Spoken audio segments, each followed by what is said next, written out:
एक स्टॉक जिसके नंबर एक साथ दो चीज़ें कह रहे हैं, एक्सट्रीमली स्ट्रांग बिजनेस भी और केयरफुली ऑब्जर्व करो भी। सोचिए, पीई रेशियो इंडस्ट्री से लोअर है, पीईजी रेशियो ऑलमोस्ट नेग्लिजिबल लग रहा है। तो अब सवाल सिंपल है, क्या ये एक रेयर क्वालिटी बिजनेस है या फिर मार्केट किसी हिडन रिस्क को ऑलरेडी डिस्काउंट कर रहा है? आज हम एमवी फोटोवोल्टिक पावर लिमिटेड को एनालाइज नहीं करेंगे, हम इस स्टॉक को डिकोड करेंगे और हर नंबर एक क्लू होगा जो आपको एंड तक रोक के रखेगा। सबसे पहले बिजनेस को समझते हैं, क्योंकि बिना बिजनेस समझे रेशियो देखना ऐसा है जैसे बिना कॉन्टेक्स्ट के मूवी का क्लाइमैक्स देखना। MV photovoltaic power limited solar energy sector में ऑपरेट करती है, जो आज के टाइम में दुनिया का सबसे फास्ट ग्रोइंग सेक्टर में से एक है। इंडिया और ग्लोबल लेवल पर रिन्यूएबल एनर्जी पुश हो रहा है, सोलर इंस्टॉलेशन इंक्रीज हो रहे हैं, फॉसिल फ्यूल की डिपेंडेंसी कम हो रही है। तो डिमांड एनवायरनमेंट सपोर्टिव है, लेकिन एक इम्पॉर्टेंट ट्रुथ याद रखना, strong industry is not equal to strong company automatically. इसलिए अब हम फाइनेंशियल लेंस पहनेंगे एंड हर फंडामेंटल को एनालाइज करेंगे। और सबसे पहला लेंस है वैल्यूएशन का, एंड सबसे पहला मैट्रिक है पीई रेशियो। दोस्तों, अब एक सिंपल सा सवाल, अगर एक कंपनी का प्रॉफिट स्टेबल हो और उसका प्राइस इंडस्ट्री से कम हो, तो मार्केट अपॉर्चुनिटी दे रहा है या वार्निंग? पीई रेशियो बताता है कि मार्केट ₹1 के प्रॉफिट के लिए कितना प्राइस पे कर रहा है। एमवी का पीई रेशियो इंडस्ट्री एवरेज से कम है, इसका मतलब क्या हो सकता है? स्टॉक रिलेटिवली अंडर वैल्यूड लग सकता है या मार्केट कॉशियस हो सकता है फ्यूचर को लेके। इन्वेस्टर के लिए ये क्यों इम्पोर्टेंट है? क्योंकि वैल्यूएशन डिसाइड करता है कि एंट्री एक्सपेंसिव है या अट्रैक्टिव। सो ओवरऑल यहाँ पर ये हमें ग्रीन फ्लैग देता है, क्योंकि पीई रेशियो इंडस्ट्री पीई से कम है। बट ये कोई फाइनल कंक्लूजन नहीं है। अब नेक्स्ट क्लू और भी डीपर है, क्योंकि अब यहाँ पे एक ट्विस्ट आता है। वो ट्विस्ट है पीईजी रेशियो। सिर्फ पीई देखना इनफ नहीं होता, पीईजी रेशियो ग्रोथ को वैल्यूएशन के साथ कनेक्ट करता है एंड कंपेयर करता है। एमवी का पीईजी रेशियो 0.05 है। अब इसका मतलब क्या है? ग्रोथ के कंपैरिजन में वैल्यूएशन काफ़ी लो लग रही है, मार्केट ने ग्रोथ को फुल्ली प्राइस नहीं किया, ये हो सकता है। अब ये इन्वेस्टर के लिए इम्पोर्टेंस क्यों है? क्योंकि रियल वैल्यू इन्वेस्टिंग वही होती है जहां ग्रोथ और वैल्यूएशन बैलेंस में हो। सो स्ट्रॉन्ग ग्रीन फ्लैग यहाँ पे दिख रहा है, क्योंकि कंपनी का पीईजी रेशियो 1 से नीचे है। लेकिन अब एक रियल क्वेश्चन आता है, क्या कंपनी सिर्फ पेपर पे स्ट्रांग है या एक्चुअल अर्निंग पावर भी स्ट्रांग है?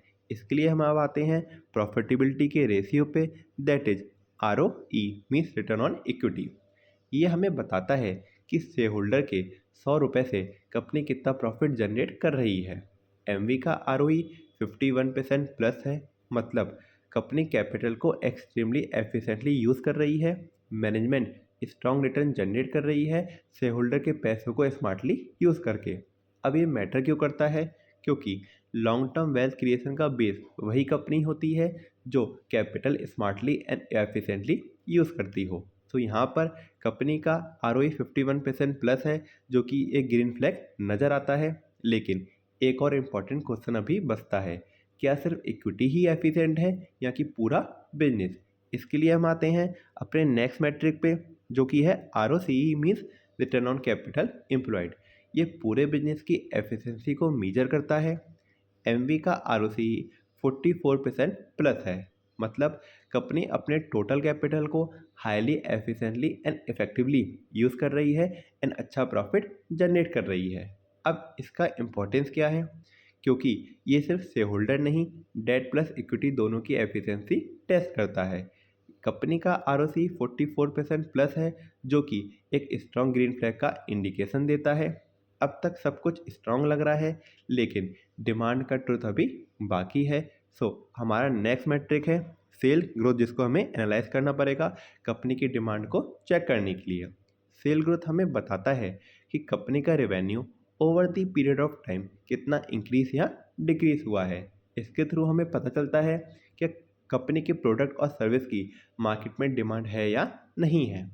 एमवी का 5 ईयर्स की सेल ग्रोथ 64% प्लस है, मतलब कंपनी का रेवेन्यू कंसिस्टेंटली एक्सपेंड हुआ है, मार्केट अडॉप्शन स्ट्रांग है। इन्वेस्टर के लिए ये क्यों इम्पोर्टेंट है? क्योंकि बिना सेल ग्रोथ के बिजनेस लॉन्ग टर्म सस्टेन नहीं कर सकता।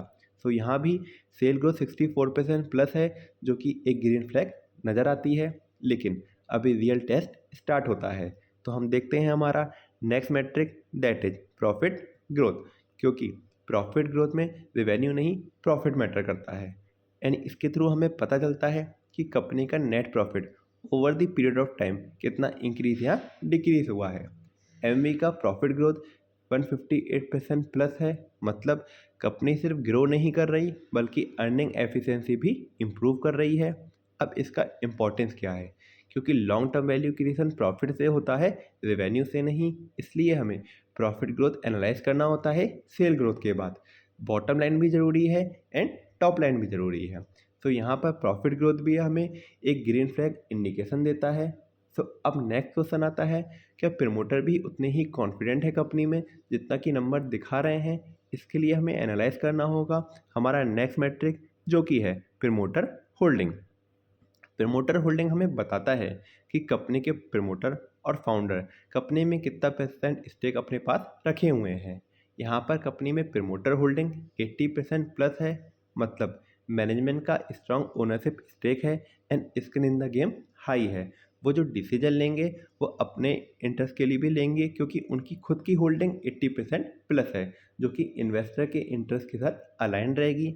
इसलिए हमें प्रमोटर होल्डिंग एनालाइज करना इम्पॉर्टेंट है, क्योंकि जब प्रमोटर का पैसा लगता है तो अलाइनमेंट स्ट्रांग होती है। सो यहाँ पर भी हमें एक ग्रीन फ्लैग मिल गया, क्योंकि प्रमोटर होल्डिंग 80% अराउंड है। अब स्टेबिलिटी चेक करते हैं, जिसके लिए हमें चेक करना होगा हमारा नेक्स्ट मैट्रिक, जो कि है करंट रेशियो। करंट रेशियो हमें बताता है कि कंपनी के पास शॉर्ट टर्म लाइबिलिटीज़ को कवर करने के लिए कितने शॉर्ट टर्म एसेट अवेलेबल हैं। यहाँ पर कंपनी का करंट रेशियो 2.06 है। 2 से ऊपर का करंट रेशियो आइडियल माना जाता है। सो यहाँ पर कंपनी के पास क्वेश्चन अवेलेबल है अपनी शॉर्ट टर्म लाइबिलिटीज़ को कवर करने के लिए।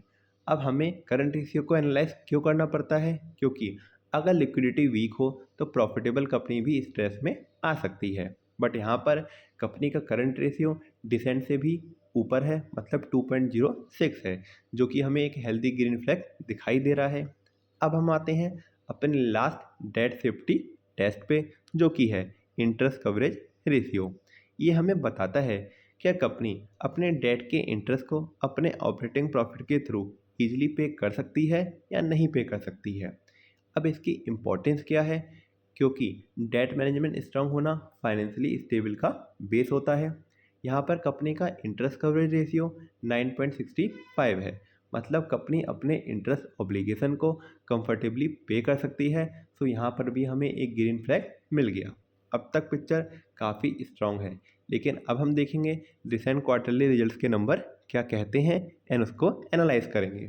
देखो, रिसेंट क्वार्टर में सेल इंक्रीज हुई, ऑपरेटिंग प्रॉफिट इंक्रीज हुआ है, नेट प्रॉफिट इंक्रीज हुआ है, मीनिंग बिजनेस मोमेंटम पॉजिटिव है। लेकिन एक इम्पॉर्टेंट ऑब्जर्वेशन भी है, ऑपरेटिंग मार्जिन दोनों क्वार्टर में स्लाइटली डिक्लाइन हुआ है, मीनिंग कॉस्ट प्रेशर हो सकता है या कम्पिटिटिव प्राइसिंग इम्पैक्ट हो रहा है। ग्रोथ स्ट्रांग है बट एफिशिएंसी प्रेशर में है, इसको हमें एनालाइज करना होगा।